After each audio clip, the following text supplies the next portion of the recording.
Hey everyone, Steve from ActionNerd.com, and this is our special interview show. So we're going to be doing some interviews as the channel progresses. We've got some scheduled with Brian at CBCS, and some at some of the local comic stores and local collectors' toy stores here in the Tennessee area and in the Dallas area. So our first guest is Jaden. Hello. And Jaden, tell them about yourself a little bit. Yes, my grandfather, my grandpa, he is the founder of Image Comics, or one of the founders, Jim Valentino. You're one of the seven, right? Yes, along with Rob Liefeld, Todd McFarlane, Jim Lee. I forgot the other two. Yeah, I just No watched offense to that documentary you had me watch. Yes. And it's on YouTube. What's it called again? The Image Revolution? Yes. I Yeah. have it written down because I forgot. Yeah, so it's really yes, interesting. That happened in the early 1990s, right?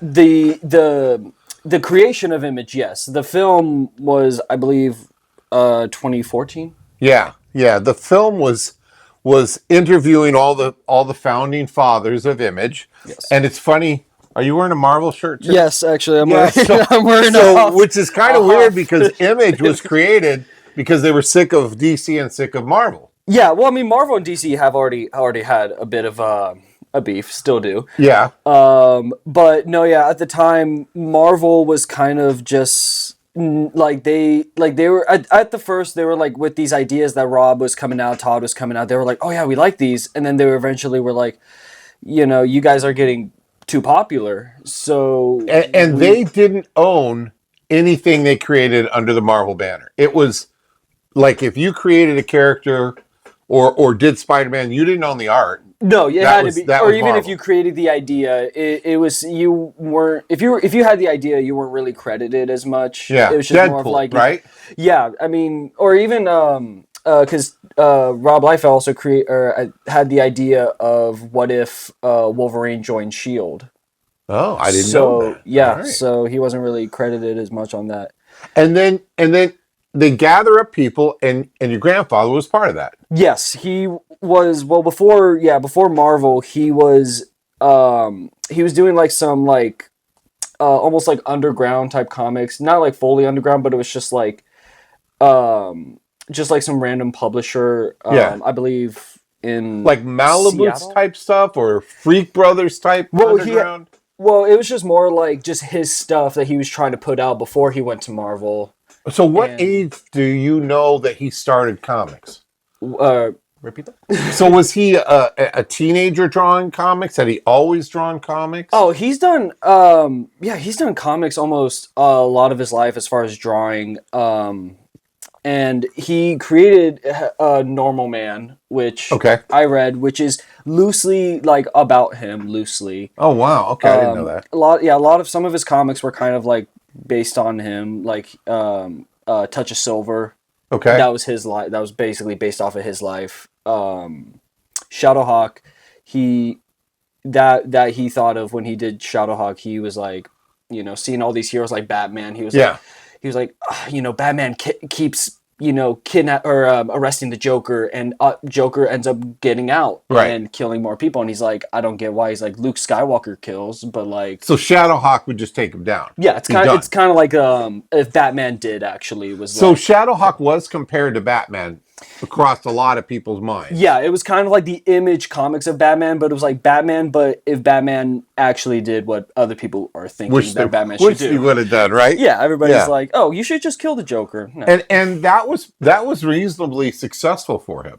Oh, that was his top, like that was his icon. That's his baby. Yeah, it's like how Todd is known for Spawn. Right. He's known for that. And there's Shadowhawk action figures under the McFarlane Toys line. Oh yeah, tons. Yeah. And I mean, you've seen my collection in the building.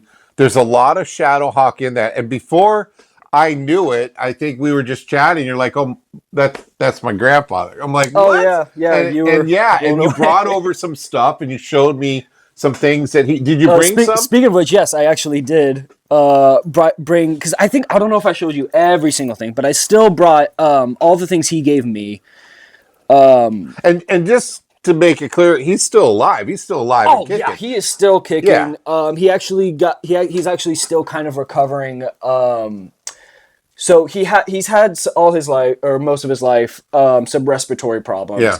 But he did get pneumonia sometime. I think it was like towards the end of last year. He got pneumonia, and he was hospitalized Oh, wow. for a bit. But he's doing all right. Oh yeah, he's doing good now. I just saw a video of an interview he did a few months ago, and yeah, he was talking about it. And he was still good. He's still kicking. Does he do any Comic-Cons and stuff like that? No, he has not done Comic-Cons in years. Now, I was talking to your dad about Comic-Cons. Yeah. And he's not a fan of Comic-Cons. Yeah, so he used to go to Comic-Cons. He used to do all these things, obviously, when he was still, like, writing and doing comics under Image.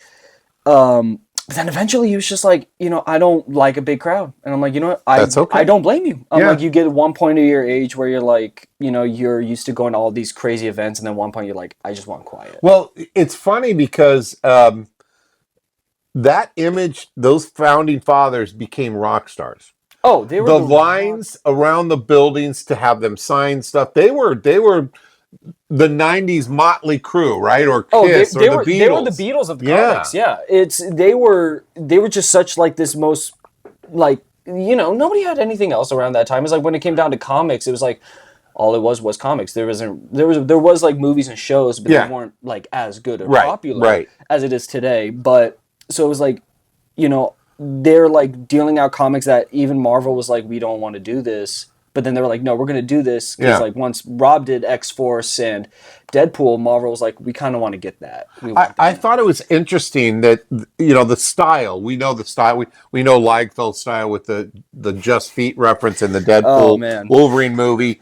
But there was a style of really bringing powerful women into the comics. Not your Wonder Woman style, but I'm thinking like Wildcats or even Domino. Domino, that her kind power of stuff was just luck, Lady Luck, which is amazing. They portrayed that so well in the Deadpool movies. I thought it was really good. I didn't like. I'm not gonna lie. I did not like the very like white face. The very pale face. So I was like, if you're really gonna go for like a Domino in a movie, it's like you're not gonna have a bleach white character. Right. And when I saw like. Wow, I went blank. Domino. Yeah. In Deadpool 2, I was like, this is actually a good Domino. Yeah, it was. I was like, this is a really amazing Domino. The actress did a great job on it. I thought it was good, but what was cool to watch in this documentary and more things that I've researched before our chat is they brought the female aspect into the comics even more with these powerful women portrayed in the comics. The lines that they had at their signings wasn't all a bunch of nerdy guys like myself. Oh yeah, it was girls, so it was true rock story. I'm sure Rob had a blast with it. There's a quote that I like from George that he said was, "Just because you give a woman pants doesn't make her a hero." Yeah, which is what a lot of the stuff that's going on. But what they did with like women heroes, it was like they were like giving them good character. They were giving them such like it was like even Yeah, it wasn't dumb ditzy. It was powerful. Not that they were all created. I mean, Wonder Woman was never a dumb, she was ditzy never person. like, right. Yeah, she was but never these that. were like serious badass girls that ripped you apart. Oh yeah, they're like, no, we're gonna kill you, but we're gonna do it in the most badass way ever. Exactly. It was cool, but I was wondering how that had to affect anybody. I mean, when you get that fame instantly like he did, and then you have lines of people, and you probably can't walk into a Comic-Con without getting mobbed at that time. This is 91 through what, like 93, 94? Yeah, so Image was created in 1992, and a lot of, like, throughout the 90s, they every time it was like they had a line, they had to have, like, guards, like they had to have like security. That's so cool. It was like I don't know how to explain it. It's like how you see like when you look at like a movie theater, you go, you saw people like waiting outside to see Harry Potter, and they've been out there since for a week. Yeah, right. It's like pretty much the same thing with them. iPhone, waiting for the new iPhone. I don't think they do that anymore, but yeah, they used to wait for that. Well, let me see some of the stuff that you got. So first thing. I have, I'm just going to go in order. Yeah, yeah. So this is the Art of Star Wars Galaxy. So they had this was in the 90s, I believe. This was right before, this was in 93, before Phantom Menace came out. Gotcha. So this is when we only still had the first three. Yeah. The original. And all these arts on here were like drawn by like different artists, different like comic books, and they asked them pretty much like draw your favorite moment of Star Wars. Oh, that's and, like, cool. Explain like what Star Wars means to you and all that. And let me see if I can find the page. But my Jim did his rendition of Emperor Palpatine, which there it is. Oh, there it is. Yeah. Yep. Right there. Yeah. Which I think is amazing. I do too. You know what? I almost, when I see his artwork, some of the time I think Jack Kirby with the the squarish face and that. But then he's got a style to his coloring and the rest. It's very unique. It's not you can find his art and say, "Oh, that's Valentino." Yeah. Oh yeah. And actually I saw so he interviewed Jack Kirby, and he asked him, so he's like, "So how many times did you draw like in pages?" And he's like, "Oh, I do 17 pages a week." And then everybody gasped. Like everybody's like, "What?" Yeah. And then he's like, you're lucky to do 17 pages in a month. Wow. Like at the time. And then he's like, "What makes you like, why, like, how could you do that?" And then he's like, one thing. He's like, I learned how to draw, or I learned how to not draw the good stuff. Or I learned how not to draw the stuff I don't want. Sorry. Oh, there you go. I learned how to not draw the stuff I don't want. Got it. And then everybody was like, whoa. Simple. Oh yeah, everybody's like, all right, that's simple. And he's amazing. There's a YouTube video showing this museum expo on the Kirby Experience, Kirby Vision or something like that, on YouTube. That is amazing. And then they show the art that he's done, and people that might not know or grew up, that are my age, of course. I'm 40 years older than you almost. Jack Kirby is huge, and all the people that we're seeing in the movies now, what he had a part in, whether he created them or any of that stuff. It's amazing stuff. But let's get back to your grandpa. What else? Yeah, I'll put that over here. Oh, okay. I was going to just set it down. There you go. So another one he also gave me was this. It was like the Last Shadowhawk. Is a 3D comic. Oh wow! He started getting into like the whole 3D comic of things. Which he gave me a few, but this was his that he did. That's awesome. And did he do the cover? Or did he just do the artwork? I believe he did the cover. And now wait a second. Yeah, so that's Invincible. Yeah, that's part of the Image Comics. He published it. Wow. Right now he's a publisher for Image Comics. As far as I know, he doesn't really do that's awesome. any of the drawings, but he does help with like designs and that's stuff. That's very cool. Yeah, and then another one. It's also a 3D, but it's of his the normal man. Oh, okay, gotcha. That's the comics that he did. It was one of his own. I think that was before they established Image Comics. That's cool. That's very cool. That's awesome. And then I also got a few of just regular Shadowhawk. Yeah, got these. That's awesome. Yeah, and then this one was a collab that him and Todd did with Spawn and Shadowhawk. They would do a lot. They would do a lot of those. That's very cool. And of course, Spawn's iconic. I love how he did like foil covers and 3D embossed covers on the Shadowhawks. Yeah, he also did this other 3D one too that I thought was hella dope. And these come with the little, come with the little 3D. Yeah, they come with the classic red and blue 3D glasses. That's awesome. You know. I'd love to see cosplayer pull off Shadowhawk. I don't think I've seen it. Have you? Actually, yeah, I do have a story. No, I haven't done it. My uncle did. So... this was years ago. I think when my uncle was probably in his early 20s, teenager. They went to this event and he had this Shadowhawk costume. Yeah. But it was too small. So he needed somebody to wear it. Nobody would fit it. And then my uncle he's like, "Do you want to wear it?" And he's like, "Okay." And it's just this tight suit Yeah. on him. Like he looked like, from what I've been told, he looked like, it's like that big guy walking at Disneyland with like the small shirt Yeah. that Oh yeah. says, It's medium. yeah, like just this Yeah. tight pant, and then he just wandered the entire. That's cool. Yeah, I mean, I don't know if he still has the costume. Yeah. But I think he might still have the helmet. That's awesome. I know that. But then I got I think that was actually the same. No, that wasn't. That's the third one. Shadowhawk 3. Yeah. So this must be did volume a 3, lot. second of a series of 4. Oh yeah, and he also gave me like this one, Shadowhawk Chronicles, which is all black and white. Oh, that's awesome. Of comics. Yeah. Or I mean, of his comics of Shadowhawk. I don't remember how many issues are in here. Quite a lot. Oh yeah, it's a lot. It's almost like a little paperback omnibus. Oh yeah, and very cool. He signed it for me. Like he signs. Your favorite grandpa. It says almost all the comics he gives me, he signs. That's so cool. That's awesome. From what I know, from what I've been told, it's to prepare us for the future. Yeah. So hey, if I ever go skip broke, I know where to go. There you go. And he also gave me this other one. It was a golden cover, and he also signed that one too. From your favorite grandpa. 16 of 30. Yep. And it's a Valentino McFarlane. Wow, that's cool. I've never seen this. Yeah, he mailed that to me, I think, a few months ago. He mailed that to me. Oh, he needs to mail me one. Yeah.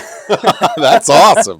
That's fantastic. I'd get that slab. Yeah, he sends me and my younger brother comics that sometimes like he signs them. Yeah, or, like he that's just really neat. He's like, "Oh, I think you guys would love this one." Just sends it to us, and we're like, "Oh yeah, hell yeah." That's very cool. That's very cool. What else you got? Then this one, Shadowhawk: The Secret Revealed. I think I have this. Yeah. Actually, I think I found that one. Because a couple of these Shadowhawk comics I found, I was at my high school. In California. They had a like I guess like this comic book store came to our school. Yeah. And in the library they had a big chunk of the section of our library. They were just selling comics. They had comics to sell, and you buy them for $1 or $2. So when me and my friends heard about it, we were like, "Oh, let's go buy them." Yeah, we were like during lunch, let's go, and we even like stayed a little bit. Like we were late for class. And, yeah, we were looking through comics, and then I pulled up some Shadowhawk ones, and I was like, "Oh hell yeah!" And you knew. So when did you know your grandpa? When were you aware that he was this big comic guy? Oh, I was aware for years. Yeah. I probably first fully learned when I was freshman in high school or 8th grade, around that era. Because I know he's given me comics before, but I didn't really quite register like, oh, this man is a cool stuff. Yeah, I was like, he did like, I'm like, wait, hold on, he worked in Marvel. Yeah, and so it was just like throughout that I was just like, damn, this is freaking awesome. Yeah, really awesome. And I just and I would show a lot of I'll get to that. I'm gonna save that one for last. Yeah, please. I saw what you're doing there. Yeah. But this one, this is another the normal man. Yeah, it was a special he did for a bit. That's cool. I want to look in it real quick. Yeah, feel free. Yeah, it almost reminds me of like Mad Magazine or Crazy with the I was thinking more of or Tick. What? Remember the Tick? Do you know who the Tick is? The Tick. Yeah. From what I know of the Tick, it's Patrick Warburton. This is cool. Yeah, that's true. That's all I know. That's cool. That's very cool. And then this other one. So good. I want to talk about this because I learned this in the documentary. All right, hit me. I had no idea that Robert Hickman pitched The Walking Dead to him. No, Robert Kirkman. Robert Kirkman. Why did I say Hickman? Who's Hickman? Anyways, Robert Kirkman. Let us know in the comments. Yeah. So he pitched it to him, and the story was something that your grandpa said, we don't do zombies things anymore. Yeah. So then he comes back and says, well, it's really about an alien invasion. Yeah, so that's true. He was like, they were like, we can't do zombies, because at the time it was like all you had with zombies was Night of the Living Dead, the George Romero, Day of the Dead, Dawn of the Dead, all those sort of things. Yeah. Yeah, and it was just like, oh, zombies are not really it right now. And so so he's like, all right, I'm just gonna come up with a new idea for the Yeah. zombies. And so he's like, oh yeah, alien invasion and stuff. I'm not gonna lie. And your grandpa took it. Oh yeah, they took Which it. I had no idea. So he's responsible, really, for The Walking Dead to be where it's at. Yeah, and they questioned, they read it, and they were questioning. They're like, wait, so there's no Easter egg on? Yeah, where's the hints where's that the it's hints there? that it's aliens? They're like, oh yeah, I never. It was it's a like lie, that was he never the said. intention. I was Yeah. like, you guys. I was like, this is the only way you guys. Kirkman could said, accept "Oh it. yeah, that's a lie. There is no alien." Oh, But had your grandpa not said, "Let's do it," yeah, I don't think he would have. Where would it have been? Yeah, I think if because everybody turned him down. Oh yeah, nobody was wanting to do zombies. They were like, zombies? No, it's stupid. That was amazing. yesterday. I thought that was the coolest part of the documentary. I'm not kidding. I just thought, wow. And I'm not gonna lie, when I first heard that, I was like, that sounds familiar. In my head, I was like, that sounds like Black Ops Zombies, like with the aliens. Oh, yeah, and yeah. I was just like, that sounds very familiar. And but then it was he before said, that. yeah, and then he said it was fake, and I'm like, oh, okay. Yeah. I was like, great that's stuff. So yeah, you've got a Walking Dead. That brings that up great. Oh, I had one that Robert did sign, but it unfortunately got destroyed. I have some that he signed in slabs. So of the regular issues. So first time actually meeting Robert, I was at San Diego Comic-Con. Yeah. So my grandpa, he doesn't go to Comic-Cons anymore, but he is still able to hook me up with free tickets. Oh, there you go. So, but I've only been twice just because it's expensive to just drive there and take a train. And so we went to Comic-Con. It was summer of 2019, I believe. And I was dressed as Spider-Man. And and so we go to the image area, and Robert Kirkman's there, and he's like the first guy we met up with. Yeah. And we were like, hey, Robert, like Jim Valentino's grandson. And he's like, oh, that's cool. We all started talking for a bit. Yeah. Signed a couple comics. And then he was like, he looks at me and my little brother, and he's like, hey, do you guys want some free merch? And we were like, yeah. Yeah. And then he's like, all right. He gets his assistant. He's like, all right, so take them to the other side, and they can pick one or two things of whatever they want. Oh, wow. And so we were like, okay. Yeah. And so we go to the other side, and it's just like a bunch of these anniversary action figures of The Walking Dead, and awesome. a bunch of these stuff. And there's like a bunch of these skateboards too that they designed. Oh, wow. And I was like, this is all I need. I just need one of these. That's awesome. And so I got one. My biggest disappointment was not thinking of having him sign it. I was going to say, did you get him to sign it? I did not get him to sign it. I was so mad. I was more in awe of like, I got something free from Robert Kirkman. I was just like, that's awesome. That's freaking sick. And I still have it. It's under my bed. So Robert Kirkman, not only were we huge fans of The Walking Dead, in fact, we had a group of folks, friends in Oklahoma, that we had shirts and we'd watch it together on Sunday nights, I think it was. So we were huge fans.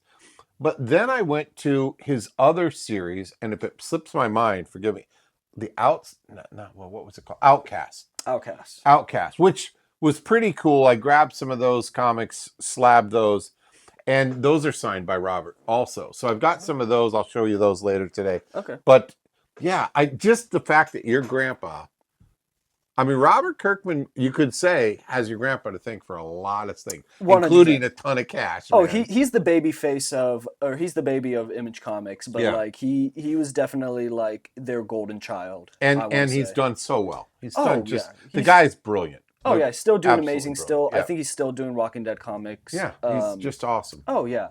He's an amazing, nice guy. He's like super, like, oh, that's awesome. You guys, like, he's like, nice to meet you. I love your grandpa. It hasn't gone to his head yet. Oh, and it could have. Oh yeah, no, it could have. I will agree to that. Like that blew up as soon as like that was released. It blew up. Yeah. And then obviously AMC was like, hey, we want to make a show out of this. And did. Oh yeah, and then Robert was all in for it. He's like, yeah, let's do it. Yeah. He's like, let's do it. And there's a new show, the last ones with Michonne and. So. This is the thing. Growing up, I was never allowed to watch The Walking Dead. Oh, well, do you now? I don't know where to watch it. I stopped watching Dead season 6, and never caught back up. But oh well. I do want to ask you about something. Hit me. You said Grandpa worked for Marvel. Yes. This is where it gets good, right? Yes.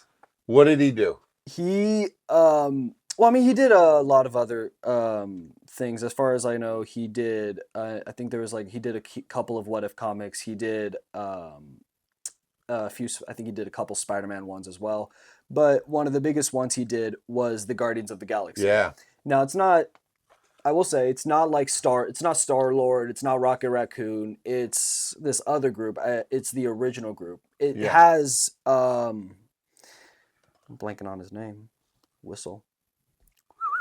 Oh, the Yondu. guy with the arrow. Yondu. Yeah, Yeah. yeah. So yeah, it has Yondu, and but that's the as far as all those originals, the only one, and it has I keep forgetting the names for some reason. That's all right. I'm going blank. It's the golden guy. Golden guy. Warlock? Warlock, yeah. I believe Adam Warlock is in here as well. And so did he take over Guardians of the Galaxy? Because it originally came out in a Marvel premiere issue. Yes. And then was he a part of that, or was he after that? I believe he was after that, because I believe these were the 90s. Okay. The 90s Guardians of the Galaxy that he did. Yeah. Which is right here. And this was like kind of like an almost like, I think it was an anniversary issue that he released back in 2015. Gotcha. And it just has I think it has a lot of the Guardians has stuff with Fantastic Four. So a lot of crossover stuff. Oh yeah, very very much. Thor I see in there. Yeah, what is this? Credit card? Yeah, that's my part of my old job. Oh. Yeah, Captain America's shield, because this was in a universe where like this was far in the future, and Captain America's shield was like almost like a sacred item. It was almost like Gotcha. Yeah. It was almost like the Ark of in Indiana Jones. Okay. That was kind of how it was considered, and it was a great lot. It was great, like this entire storylines, but he also created. Remember Taserface? No. From Guardians 2? No. Really? I don't. So it was that guy that was like, "Our name's Taserface," and then everybody laughs at his name. They're like, "That is a ridiculous name." Okay. I'll find the clip and I'll insert it right here. So that's cool. Insert clip right here on my face. That's funny. Yeah. So that character, my uncle, when he was about 5 years old, 10 years old, drew that character, and my grandpa was like, "I'm gonna put that in a comic." Oh, that's great. So a lot of like art, he used my uncle's as like he would take a picture and then draw, or like just draw like they get in a pose or whatever. Oh, that's cool. Yeah, so some of the front covers that he did was probably based off my uncle's. What's your favorite thing that he's done? Honestly, comic wise, I think it will always forever be Shadowhawk, because one of his first actual comics, besides Guardians, I loved the Guardians.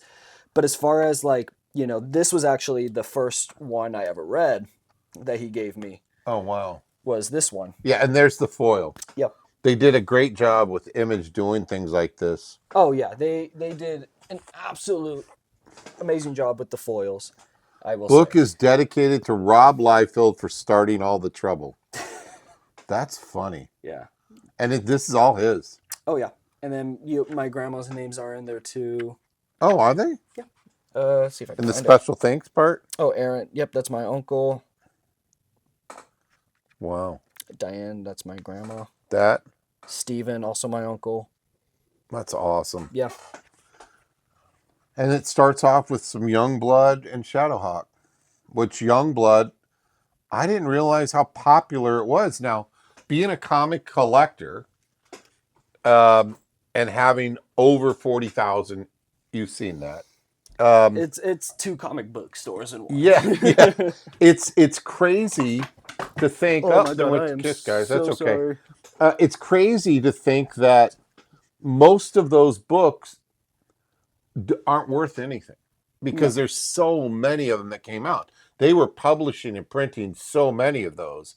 Just like X-Men 1, when it was redone, that was the biggest selling comic ever because they printed so many of them. Spawn, tons of them out there. I mean, the Spawn 9.8 number 1 newsstand is pretty collectible. The other one you can get for under $200, and so that's good stuff. But it's a shame that people might poo-poo the 90s stuff when actually, if you read the stories, it's good. Wildcats was one of my favorite things that came out of Image, and it was a Jim Lee story and whole book, and then the cartoon. I actually watched that cartoon. I was probably in college or after college. Actually, had to be after '93. So good. I mean, there was such good stuff, and it's still coming out. Image is still doing well. Oh yeah, they're still There's a thriving. comic that I talked about on our show, cover time. This new comic called Knights. I have no idea what it's about, but you look at the cover, and it's just one of those things that Image took a chance on, and the art's amazing, and it's just, I don't know, check it out. It's called Knights. Well, I mean, Image, their whole idea was because what they didn't really like with Marvel was like Marvel would shoot ideas down, or they would like it was like something that could Yeah. potentially be popular, and it was just like we only make like one book, you know what I mean? Or Yeah, they had a recipe, a recipe for success. I mean, yeah, they've obviously are killing everybody oh with yeah, everything, and as pointed out in the Deadpool Wolverine movie, MCU's in a bit of a lull, had a bad time. yeah. They've Well, been having a bad but this one era. absolutely nailed it. Deadpool Wolverine Oh absolutely my gosh, brought it back. amazing. I've seen it twice. I'll probably go again. I saw it free on YouTube. But yeah, it's just awesome stuff out of Marvel. This has been interesting. When we first talked about it, you said, "Oh, that's my grandpa." I'm like, "Holy crap, we got to chat." So Yeah. I'm glad we got to sit down and talk about Well, it. thank you for having And me. yeah, absolutely. And if your grandpa ever wants to send me one of those gold books, I'd be happy to take it to CBCS and get it graded and displayed in my office, where all the graded stuff is. But thanks for tuning in. This is the Action Nerd interview shows, and I've been very happy to have Jaden, Jim Valentino's grandson. So Thank you. thanks again. We'll see you later. Thank you for having me.